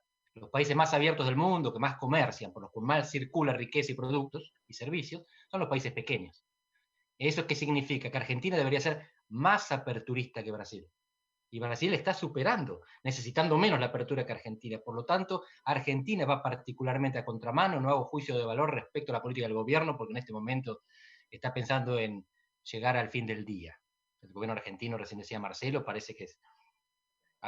No lo decía Marcelo de esta manera, pero hace un culto de la improvisación. Y en este momento sería quizás complicado pedirles más, pero es necesario alguna reflexión hacia el futuro.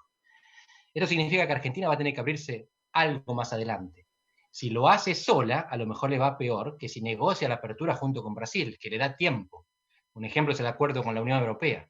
El Mercosur está muy atrasado en la competitividad de algunos productos. El acuerdo con la Unión Europea le da hasta 15 años de tiempo para adaptarse, tema automotor, uno de los más sensibles para Córdoba, por ejemplo.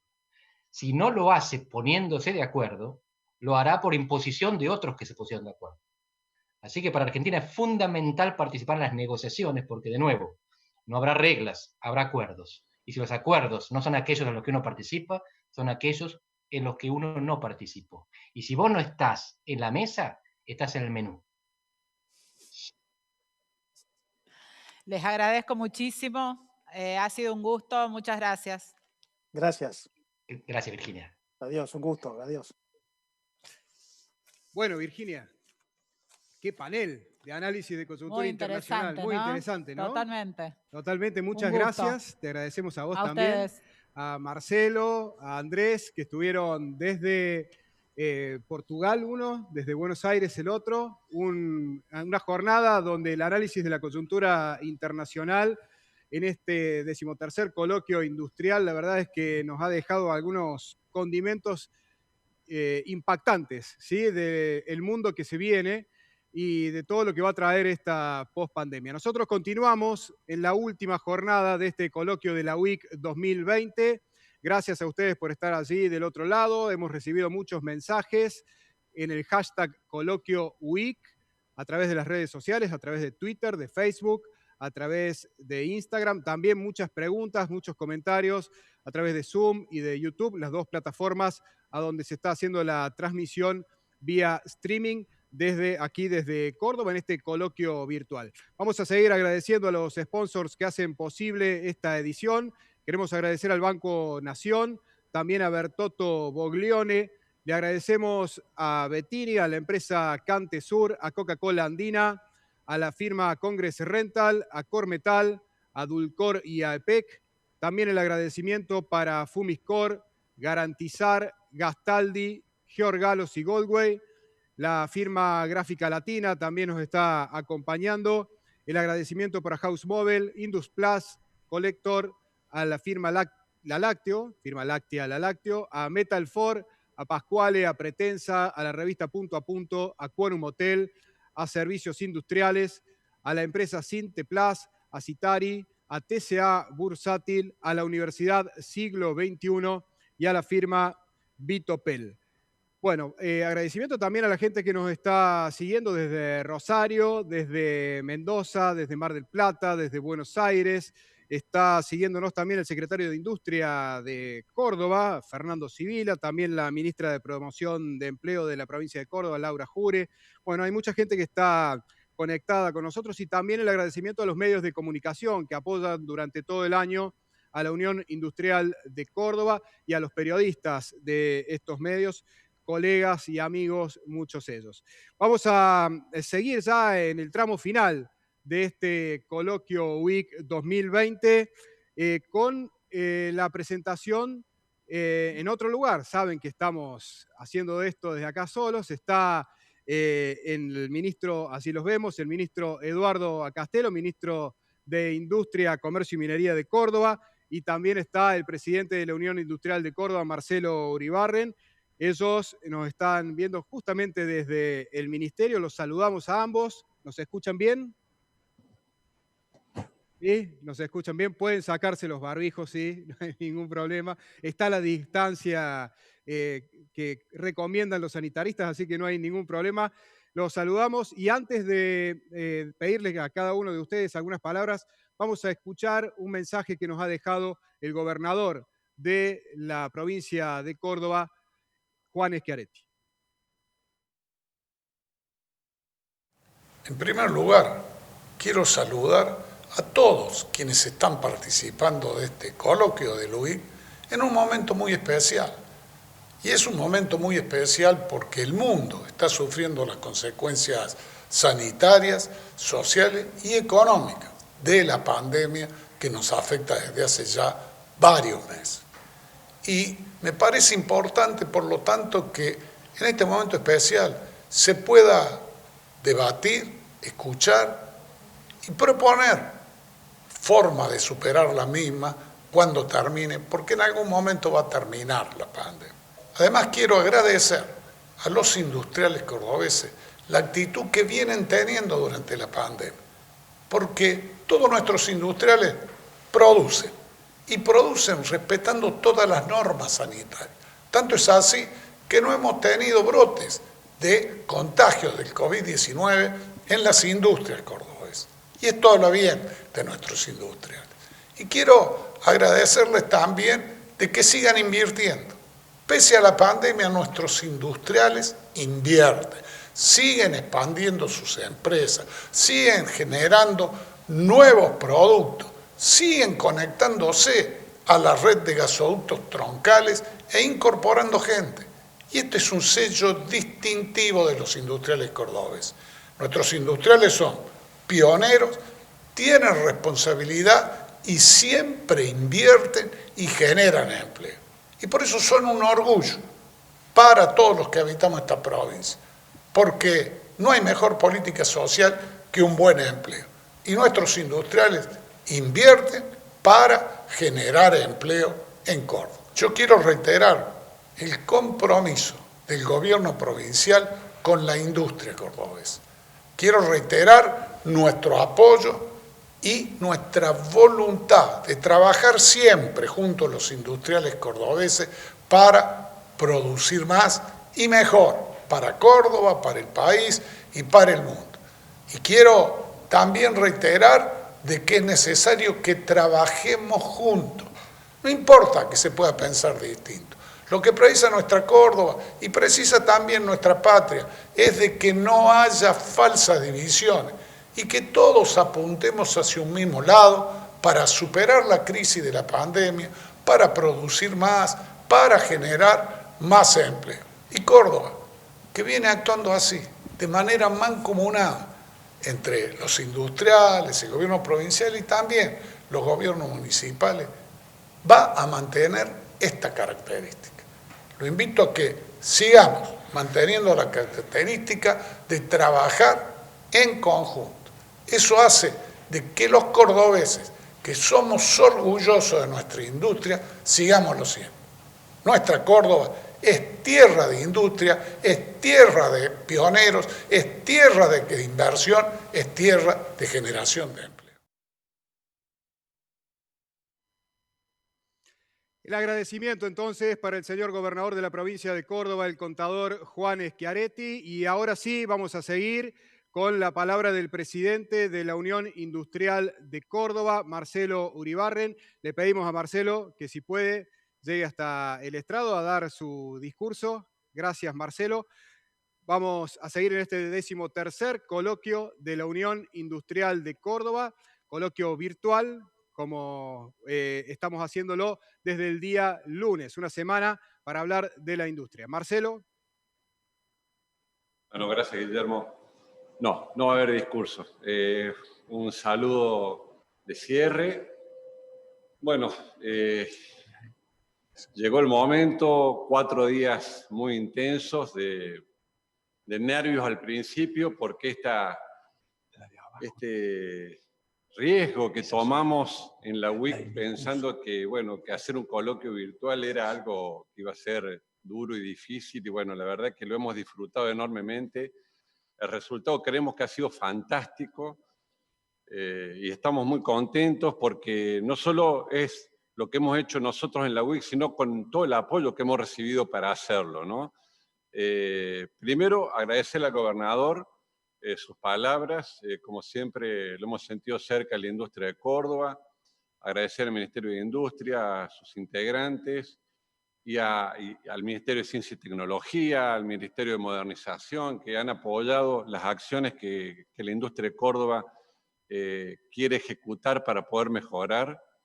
Agradecer en gran forma a los sponsors del coloquio, porque al principio cuando nos lo planteábamos decíamos, ¿quién va a querer apoyar en el momento, quizás en uno de los peores momentos de la historia de la economía argentina, apoyar un coloquio que ni siquiera se sabe cómo va a salir? Sin embargo, muchas veces ni los teníamos que ir a buscar a los sponsors, amigos, integrantes de la casa, socios que apoyaron a la UIC de manera absolutamente desinteresada, de estar presentes, así que para ellos un gran agradecimiento. Apoyar al staff de la UIC que trabajó de manera extraordinaria. Es difícil hacer esto en el anonimato y bueno, ellos lo hicieron y más que bien. Agradecer al comité, a la junta directiva que también estuvieron siempre con nosotros. también con los nervios que todos tenemos para tratar de que esto salga perfectamente bien, en un momento de nuestra historia que va a ser recordado para un futuro, en un momento donde esta pandemia lo trastocó todo, pero además no llegamos a esta pandemia a una situación normal, 8 o 9 años donde el país no crece, 2 años y pico de recesión, y llegó esto, ¿no? Algo impensado, un tsunami mundial que hizo que los empresarios de Córdoba y obviamente del país nos encontramos con una situación absolutamente inesperada, sin saber cómo lo íbamos a resolver. En este momento empezamos a tratar de ver qué hacer con el Estado nos resuelve o resuelve el problema con ATP para tratar de pagar sueldos, de hecho lo hizo y gracias a eso muchas empresas llegaron a esta situación de una manera más tranquila que si no hubiésemos tenido ese apoyo. Ahora acaba el Estado Nacional de hacer un acuerdo con los bonistas que creemos que es muy positivo, quizás sea la noticia económica del año, y ahora empieza el punto de partida de la cual quisimos hablar con el coloquio. Quisimos reflejar qué es lo que podemos hacer con la pospandemia. Planteamos 4 etapas, una etapa de calidad institucional, una etapa de hablar de política y economía para saber cómo manejar o cómo manejarnos con los tiempos que iban a venir. Quisimos hablar de innovación porque es lo que nos debemos las empresas para tratar de desarrollarnos y aprovechar las oportunidades que se pudieran llegar a ocurrir. Y también quisimos hablar de internacionalización para que una vez que transformáramos esas empresas pudiéramos salir al mundo a buscar productos. En ese momento nos dimos cuenta que realmente la solución, la que se lleva todos los honores, aquella solución decidida y quizás la única posible, es la de la inversión privada, la que hay que motorizar, la que hay que promover, la única solución posible. Esa solución que necesita 3 patas, una es la de la confianza del empresario para hacerlo, para invertir, para tomar crédito, para comprar equipos, para innovar, para emprender. La otra pata de esa solución es la seguridad jurídica, porque nosotros no aprobamos que esto se haga de cualquier manera. Hay un contexto, hay un entorno que es el de la calidad institucional que queremos respetar a muerte, y por eso el primer día del coloquio hablaba de este tema. Y el último tema, el del consenso, que queda para el final, y para finalizar mis palabras, que tiene que ver con lo siguiente. Argentina es, y lo hemos dicho siempre, un país donde las oportunidades siempre están ahí presentes, pero pasan los tiempos y las oportunidades no se aprecian, no se aprueban, no se aprovechan. El consenso es lo que nos va a hacer a nosotros aprovechar las oportunidades, aprovechar a que la inversión venga y aprovechar de que Argentina quizás se empiece a generar un desarrollo que hasta ahora se viene postergando. El consenso es lo que no tenemos, es lo que vemos, esa rispidez que lo vemos en todos lados a nivel nacional y que creemos que es la llave para abrir la puerta para el desarrollo argentino. Lo decimos desde la UIC, lo pedimos encarecidamente, vamos a trabajar para lograrlo, cuenten con nosotros, pero también queremos que desde el otro lado, de la buena voluntad del Estado, de la oposición, de todas las instituciones, para que a través de una calidad institucional dedicada podamos generar el consenso que nos merecemos y de una vez por todas Argentina empiece a salir.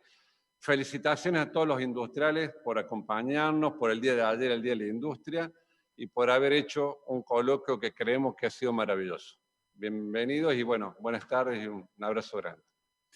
Gracias, Marcelo, muy atentos, muchas gracias. Era el presidente de la Unión Industrial de Córdoba, Marcelo Uribarren. Recuerden que el próximo 8 y 9 de septiembre vamos a estar con la conferencia de los jóvenes empresarios. Antes de contarles un poco más de eso, lo vamos a invitar al ministro de Industria, Comercio y Minería de la provincia de Córdoba, Eduardo Castelo, que se acerque al estrado, así escuchamos sus palabras para el cierre de este coloquio. Mientras les voy contando que el 8 y 9 a las 15 horas vamos a estar con esta conferencia para los jóvenes empresarios. Allí van a hablar representantes de Arcor, de Mercado Libre, y va a estar el empresario Ricky Sarcani contando también su experiencia. Ahora sí, escuchamos al ministro de Industria de la provincia de Córdoba, Eduardo Castelo. Ministro.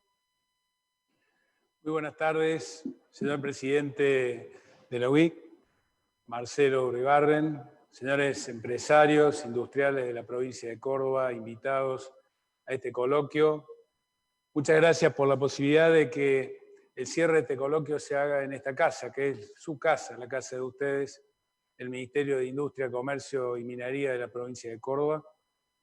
Queremos agradecer este espíritu que han mostrado en el coloquio, que ha sido realmente interesante. Cada una de las exposiciones, cada una de las presentaciones, los debates, las preguntas han sido realmente muy importantes y vuelven a iluminar desde la palabra, del mensaje de la experiencia, lo que de alguna manera estamos buscando en la provincia de Córdoba, una escucha activa.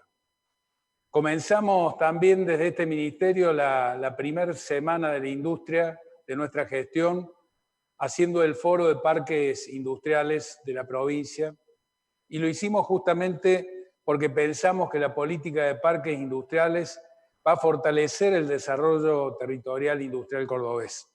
El gobernador Schiaretti plantea el desafío de crear 40 nuevos parques industriales que sean además ecológicos, que sea una desconcentración de los sectores urbanos y que sea una manera de potenciar a los 427 pueblos que tiene la provincia de Córdoba. Luego también continuamos con algo que recién decía el presidente de la UIC, que es la posibilidad de establecer consensos público-privados. Creamos con todas las instituciones de la provincia el Consejo de la Competitividad Público-Privado. Un consejo que creemos que puede ser el faro de la industria nacional desde Córdoba. Un consejo que además se plantea como objetivo la matriz productiva Córdoba 2030. Y este trabajo requiere fundamentalmente del consenso, requiere del trabajo articulado para que las acciones, tanto públicas, privadas, puedan articular los desafíos de la Córdoba que viene. Esa nueva matriz productiva que estamos definiendo junto con todos los actores productivos de Córdoba plantea integralmente un desarrollo sustentable, económicamente competitivo, plantea el desafío de potenciar la territorialidad de Córdoba y hacer que la evolución del agregado valor en origen nos sirva para exportar más el trabajo cordobés. Esto tiene como objetivo duplicar el Producto Bruto Agregado cordobés y el Producto Bruto Geográfico cordobés en los próximos 10 años. Claro que es una meta difícil en un momento y en un contexto complicado, pero este es el ánimo que nosotros vimos que tiene el empresario y el emprendedor cordobés en estos meses de pandemia. Vimos una actitud permanentemente activa, creativa, y eso es lo que nosotros pretendemos, duplicar en 10 años el PBG cordobés. Para eso necesitamos que el desarrollo industrial tenga la fortaleza para que esta matriz productiva Córdoba 2030 contenga el concepto y la acción estratégica que ustedes definan, que definamos desde lo privado y desde lo público, transformándose de esta manera en una gran oportunidad. Por eso también ayer pusimos en marcha en este ministerio el Consejo PYME Córdoba, con 80 cámaras pymes de toda la provincia. Y lo hicimos también sumando a toda el área de legisladores que integran las comisiones pymes y las comisiones que tienen que ver con el desarrollo productivo de Cordobés, que están justamente conducidas por la oposición en Córdoba, porque precisamente la matriz productiva cordobesa integra todos los pensamientos, a todos los sectores. De esa continuidad institucional que recién hablaba el presidente de la UIC, de ese consenso que quiere llevar adelante la UIC y los sectores productivos de Córdoba, está hecha la madera, de la mejor madera que queremos que constituya la matriz productiva Córdoba 2030. Queremos articular esas políticas también con las políticas nacionales. Por eso establecimos algo que recién decían cuando hablábamos de la internacionalización de la economía y de la producción, y escuchábamos a estos últimos dos expositores de la importancia que tiene para Córdoba no solo el sector agroalimentario, sino también la industria automotriz, la industria autopartista.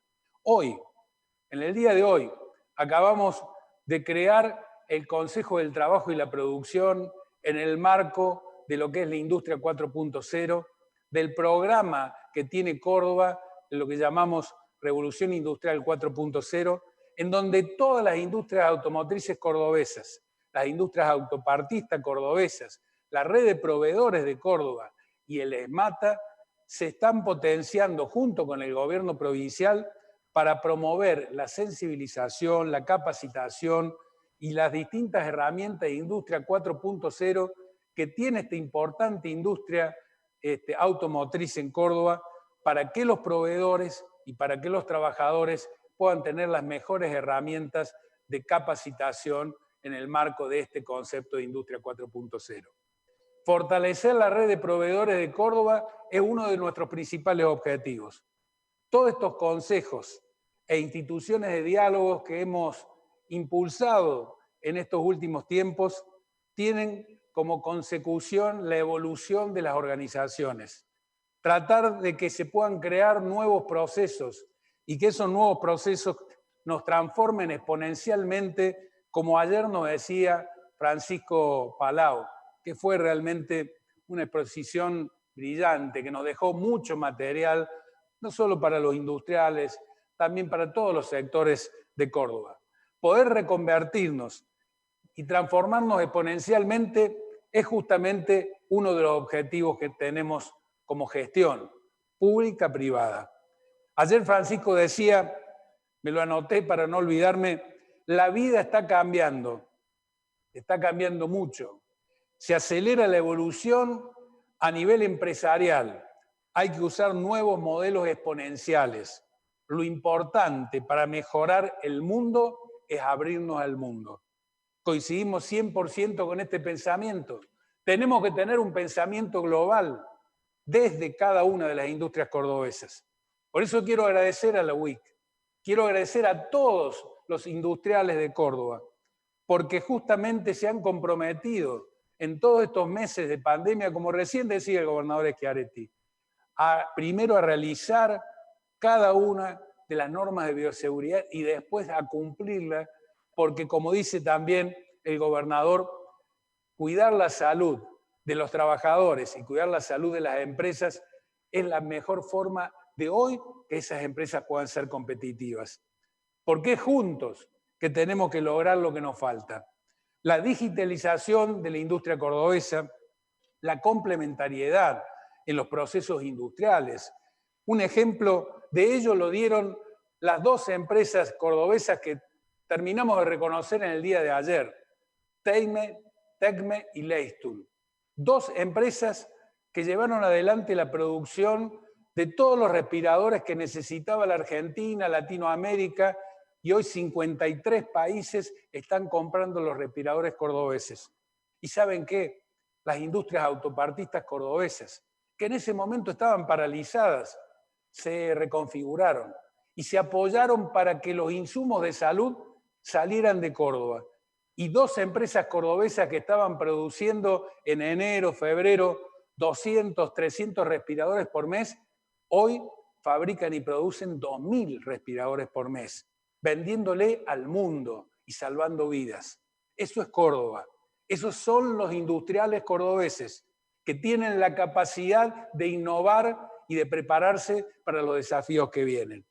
Por eso siempre decimos que el hombre es fruto de su evolución y la industria de Córdoba evoluciona con las mujeres y los hombres emprendedores.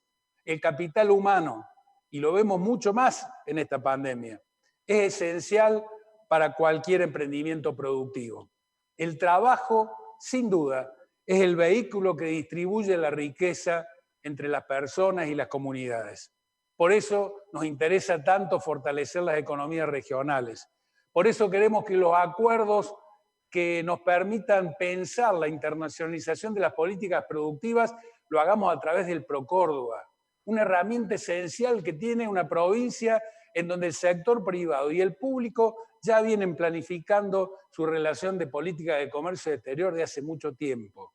El ProCórdoba, que junto con este ministerio está trabajando con Cancillería para ver las futuras relaciones con el África, las futuras relaciones con Europa, con el sudeste asiático, con China y con Estados Unidos y también con Europa. Nosotros creemos que estas relaciones nos van a dar fortalezas. Tener esa mirada global nos permite articular las acciones que necesitamos. Por eso debemos liderar y transformarnos en mentores de estos cambios. Debemos clusterizar las cadenas de valor. De esto también habla la matriz productiva Córdoba 2030. Fortalecer el territorio. La nueva matriz energética. Recién lo escuchábamos al gobernador Schiaretti. Hay empresas que permanentemente se suman en el conectar gas-industria y permite que en solamente 12 a 18 meses recuperen la inversión y que a partir de allí lo que es la ecuación entre la energía y el gas se reduzca al 50% del costo que tenía cuando comenzó la inversión. De esto también estamos hablando en el trabajo articulado con la UIC y con las instituciones. Con estas inversiones estamos trabajando en equipo, que es algo que recién decía Marcelo.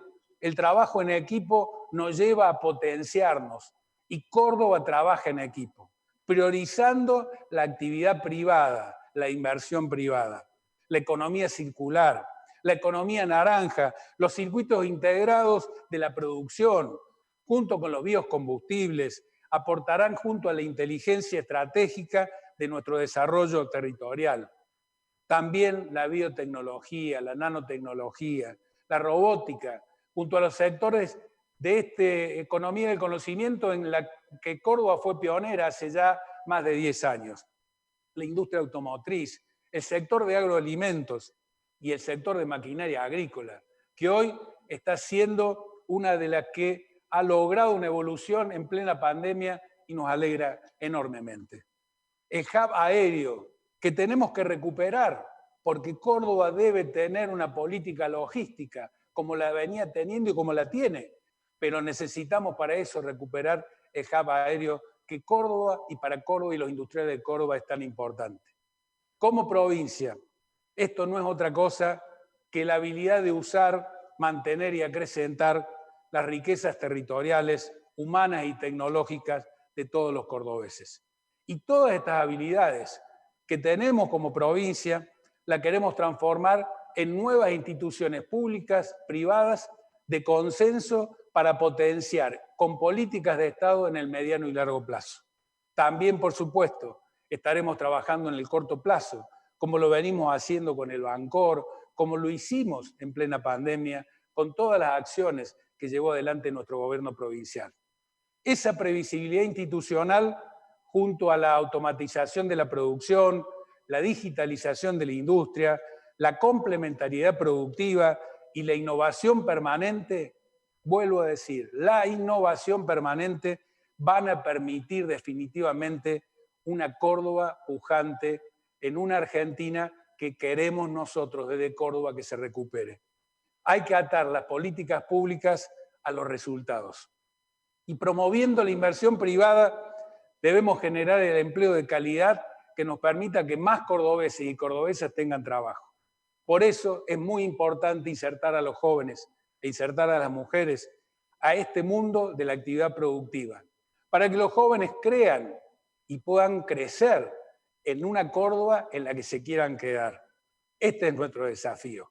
Desde la pasión y también desde los propósitos, para una Córdoba productiva, con un concepto de trabajo en equipo, queremos decirle a la UIC que este tipo de coloquios nos va a enriquecer como lo ha hecho en esta semana y que nos va a permitir que Córdoba siga siendo el faro productivo de todo el país. Muchas gracias y felicidades en la Semana de la Industria para todos los empresarios y para el enorme empuje que tienen los empresarios de Córdoba. Le agradecemos entonces al ministro de Industria, Comercio y Minería de la provincia de Córdoba, Eduardo Acastelo, sus palabras en el cierre de este 13º coloquio de la Unión Industrial de Córdoba. Bueno, ya estamos llegando al final. También le agradecemos al presidente de la UIC, a Marcelo Uribarren, que allí estaba antes dando su discurso de cierre. Llegamos al final de esta jornada, al final de esta Semana de la Industria, al final de este coloquio virtual, un coloquio diferente, ¿sí? Un coloquio distinto. Este año seguramente va a ser presencial el año próximo, así lo deseamos todos. Queremos agradecerles a todos los que nos acompañaron allí del otro lado, los que nos siguieron a través del streaming, a través de las redes sociales. Esperemos que casi ni se haya notado la diferencia con los distintos coloquios que hemos tenido aquí en Córdoba. Y esperemos que el año próximo celebremos el Día de la Industria de otra manera y ya con otra situación.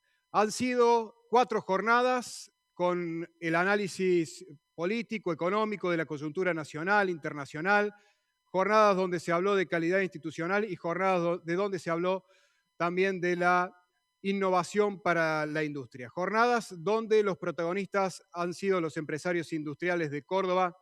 Esperemos que haya gustado, que haya sido de su agrado todo lo que aquí se vio. Panelistas de primer nivel. Les agradecemos también a los técnicos que están detrás de cámara, a las chicas de la comisión directiva de la UIC, de la organización, a las que están en redes sociales, tan importantes en momentos de pandemia. Ha sido el coloquio UIC 2020, virtual este año, pero se hizo. Chau.